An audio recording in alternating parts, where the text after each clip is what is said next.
확진자 10명 가운데 8명이 수도권을 중심으로 발생하는 등 코로나19 확산세가 심각합니다. 추석 연휴를 앞두고 방역 걱정이 늘고 있습니다.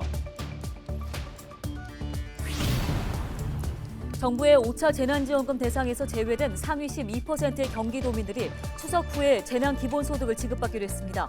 경기도의회가 해당 예산안을 최종 의결했습니다. 추석 대목을 노리고 원산지를 속여 팔거나 유통기한이 지난 제품을 사용한 업소들이 무더기로 적발됐습니다.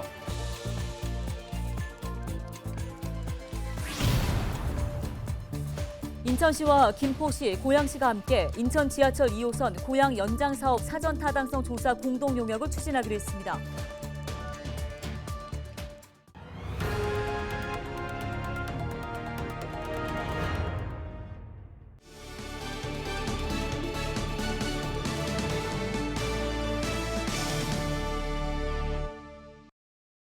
여러분 안녕하십니까? 헬로티비 뉴스입니다.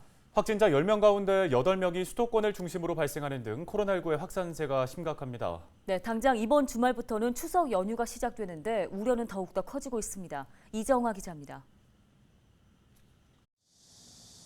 15일 0시 기준으로 국내 코로나19 신규 확진자는 2,080명입니다. 지역별 확진자는 인천 164명, 경기 지역은 부천 41명, 김포 20명 등을 포함해 691명입니다. 인천에서는 최근 어린이집과 학교 등에서 잇따라 집단 감염이 발생했고 부천 태권도 학원과 관련해서는 이틀 만에 확진자가 13명까지 불어났습니다. 주로 백신 미접종 연령층을 중심으로 한 집단 감염입니다. 특히 전체 확진자의 80%가 서울, 경기, 인천에 집중되는 등 유행 규모가 증가하고 있습니다. 수도권 확진자 최다 기록입니다. 사람이 많이 밀집하고 침방울 배출 위험이 큰 거의 모든 장소에서 발생하고 있습니다. 수도권의 유행은 계속 커지는 확산 추세이며 언제 어디서든 감염될 수 있는 위험한 상황입니다. 현재로서는 백신 접종률을 높이는 것이 확진자 폭증을 막는 유일한 대안으로 꼽힙니다. 인천 지역 1차 접종률은 66%, 이 중 38%는 2차 접종까지 마쳤고 경기도 1차 접종자 870만 명 가운데 절반 이상이 2차 접종을 끝냈습니다. 다만 높아지는 접종률에도 다가오는 추석 연휴는 유행 확산의 변수가 될 것으로 보입니다. 이번 추석에는 본인과 가족의 안전을 위하여 백신 접종을 완료하거나 진단검사를 받은 후에 최소한의 인원으로 고향을 방문하실 것을 권고드립니다.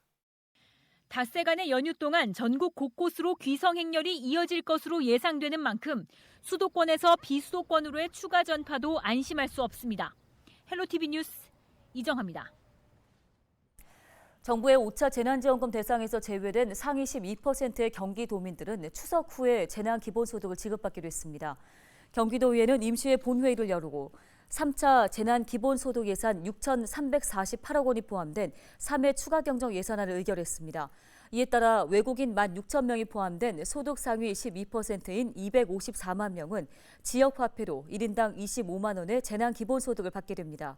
지급 시기는 경기도 기본소득심의위원회 의결과 대상 도민 분류 등 준비 작업이 일주일 이상 소요될 것으로 보여 이달 말이나 다음 달 초가 될 것으로 보입니다. 인천시와 김포시, 고양시까지 서부 수도권 지자체 3곳이 인천 지하철 2호선 고양 연장 사업 사전 타당성을 위한 공동 용역을 추진합니다. 인천 지하철 2호선 고양 연장 사업은 인천 서구에서 김포 걸포를 지나 고양 일산 서구까지 연결되는 노선입니다. 인천시와 김포시, 고양시는 지난 7월 정부의 국가철도망 구축 계획 발표 이후 지자체 간의 협의를 이어오다 10월 말 공동 용역에 착수하기로 했습니다. 이들 지자체는 이번 용역을 통해 해당 노선의 수요나 비용 분석, 기술을 검토한 뒤 최종 결과를 바탕으로 내년 하반기 국토부에 예비 타당성 조사를 신청한다는 계획입니다. 네, 곧 있으면 추석이라 명절 음식 준비 한창 하고 계실 텐데요. 네, 그런데 이때를 노리고 불량식품을 유통하는 업주들이 무더기로 적발됐습니다. 이지훈 기자입니다. 부천의 한 정육점. 경기 특사경 단속원들이 냉장실에서 고기를 꺼내옵니다. 대표님, 이거 아까 고자리고. 단속원들이 들이닥치기 전까지만 해도 국내산이라고 팔았던 돼지고기. 하지만 이 중 절반은 수입산이었습니다. 그러면 이쪽 게 수입. 이게 국산. 김포에서 떡을 만드는 이 업소는 국내산 쌀을 사용한다고 해놓고선 수입산을 함께 썼습니다. 쌀 종류는 어디에도 외국산, 수입산 표시된 게 없어요. 업주는 뒤늦게서야 잘못을 인정합니다. 제품을 만드는 건 좋은데 디자인 표시를 바꿔야지. 말씀하신 맞습니다. 경기도 특사경이 추석 성수식품을 만들거나 판매하는 업소 360곳을 수사한 결과 63곳에서 불법 행위가 적발됐습니다. 유통기한이 지난 제품을 보관하거나 사용한 사례가 가장 많았고 냉동 제품을 냉장에 보관하는 등 식품 취급 기준을 위반한 사례가 뒤를 이었습니다. 현장에서 확인된 위반 건수는 총 74건입니다. 자영업자들께서 경제적으로 많은 어려움이 있긴 했습니다. 하지만 도민의 식품 안전과 공정한 유통 질서 확립을 위해서 경기특사경은 도민들이 안심하고 먹을 수 있는 식품이 유통되도록 관련 수사를 계속하겠다고 밝혔습니다. 헬로티비 뉴스 이재훈입니다. 인천시가 오늘 17일부터 22일까지 시외버스 증회 운행 등 특별 수송 대책을 시행합니다. 추석 연휴 대중교통 이용객이 늘어날 것에 대비한 조치인데요. 고속버스와 시외버스는 하루 8번 증회 운행하고 연안여객선은 하루 12번 증회 운행할 계획입니다. 인천도시철도의 경우 평소 수준으로 운행이 유지됩니다. 다만 공항 이용객이 큰 폭으로 감소한 공항철도는 연휴 기간 평소 대비 하루 48번 감축 운행합니다. 인천시가 추석 연휴 기간에도 보건소 선별진료소와 임시선별검사소를 정상적으로 운영합니다. 현재 인천에서 코로나19 검사를 받을 수 있는 곳은 의료기관 21곳을 비롯해 시군구가 운영하는 선별진료소와 임시선별검사소 22곳입니다. 이 중 보건소 선별진료소와 임시선별검사소에서는 추석 연휴 기간에도 평소처럼 코로나19 검사를 받을 수 있습니다. 보건소 선별진료소 11곳은 오전 9시부터 오후 6시까지 운영하고 임시선별검사소는 기존 휴일 운영 시간과 동일하게 오전 9시부터 오후 1시까지 운영합니다. 민간 의료기관 21곳은 자체적으로 검사소 운영 여부를 결정할 예정입니다. 추석 연휴를 기점으로 가정 쓰레기가 대폭 늘어날 것을 감안해 부천에서는 연휴에도 예외적으로 쓰레기를 수거합니다. 부천시는 15일 추석 연휴 기간인 오는 18일부터 사흘간 청소 상황실을 열고 생활 쓰레기 특별 수거를 실시한다고 밝혔습니다. 이 기간 쓰레기를 수거하고 소각장을 가동하는 한편 음식물 쓰레기 처리장과 재활용품 선별장도 정상적으로 운영합니다.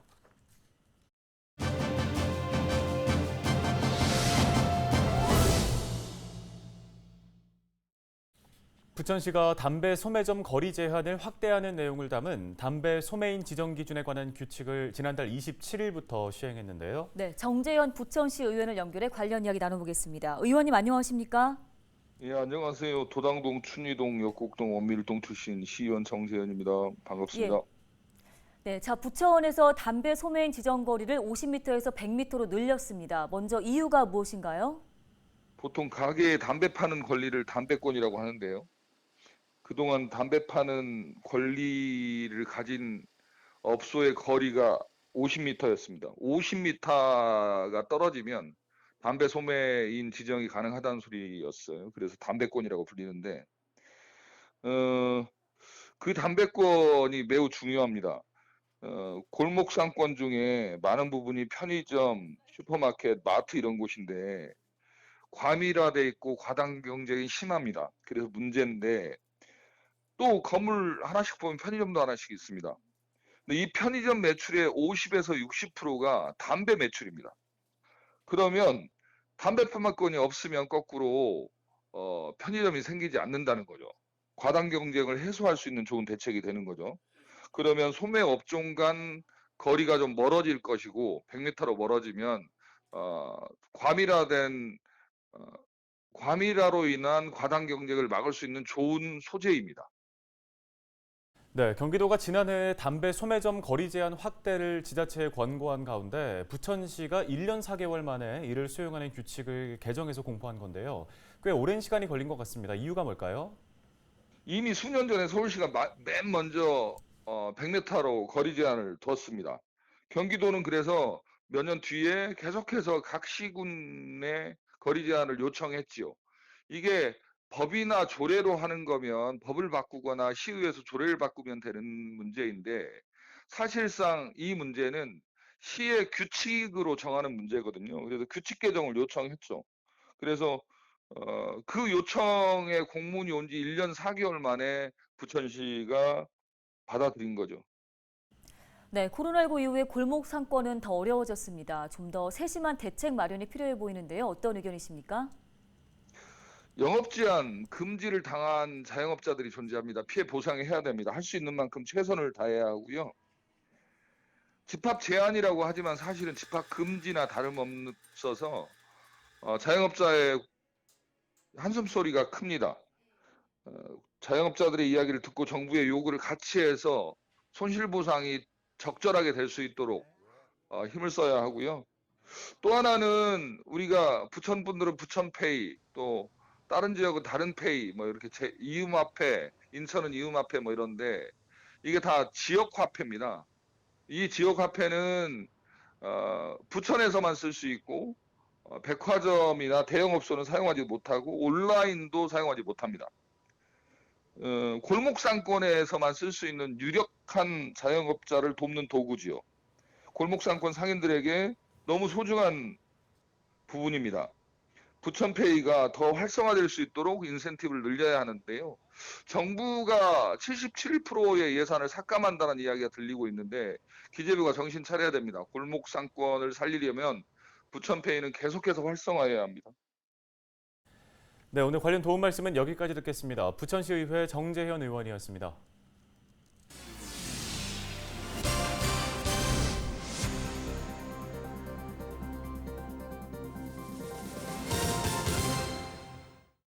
내년도 김포시의 생활임금 시급이 1,860원으로 올랐습니다. 김포시 노사민정협의회는 내년도 김포시 생활임금 시급을 기존 1,150원에서 710원이 오른 1,860원으로 결정했습니다. 월급으로 환산하면 226만 원 정도인데요. 이번 생활임금 시급은 김포시에 고용됐지만 공무원 보수를 적용받지 않는 기간제 근로자들의 임금에 반영됩니다.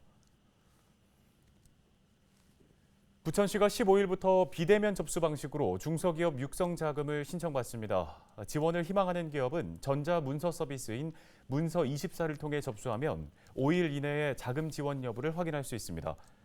부천시 중소기업 육성자금 정책은 지역 내 제조기업을 대상으로 10억 원 한도에서 은행 융자의 일부를 지원해주는 사업입니다. 추석을 앞두고 부천경찰이 지역 내 소외계층 등 이웃 돕기에 나섰습니다. 부천 오정경찰서는 지난 14일 순직 경찰관 가족과 범죄 피해자, 다문화 이주 여성 등 40여 세대에 450만 원 상당의 위문금과 위문품 등을 전달했습니다. 이번 지원은 추석 명절을 앞두고 경찰발전협의회와 대한적십자사가 함께 동참했는데요. 또 부천 원미서도 최근 외사자문협의회와 함께 코로나19로 인해 경제적 어려움에 처한 지역 내 다문화 가정에 온누리 상품권 500만 원을 후원했습니다. 임무 수행 수당을 모아 김포 지역 어려운 이웃들에게 기부한 군 장병이 지역사회에 귀감이 되고 있습니다. 수도 포병여단 충정대대 박은수 하사는 추석을 앞둔 지난 14일 어려운 이웃을 돕겠다며 김포 통진읍에 300만 원을 기부했습니다. 박 하사는 올해 인천국제공항에 파견돼 검역 지원반 임무를 수행하며 받은 수당을 모아 기부금을 마련했는데요. 최근에 자주 가던 음식점이 폐업한 것을 보고 주변의 어려운 소상공인이나 이웃들을 도와야겠다고 생각했다며 기부 이유를 밝혔습니다.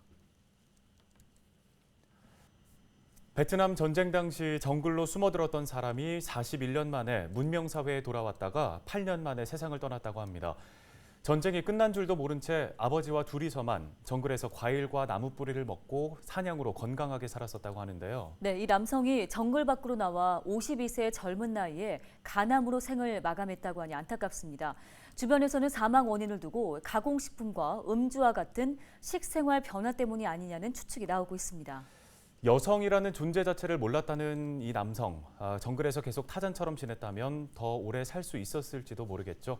뉴스 마치겠습니다. 고맙습니다.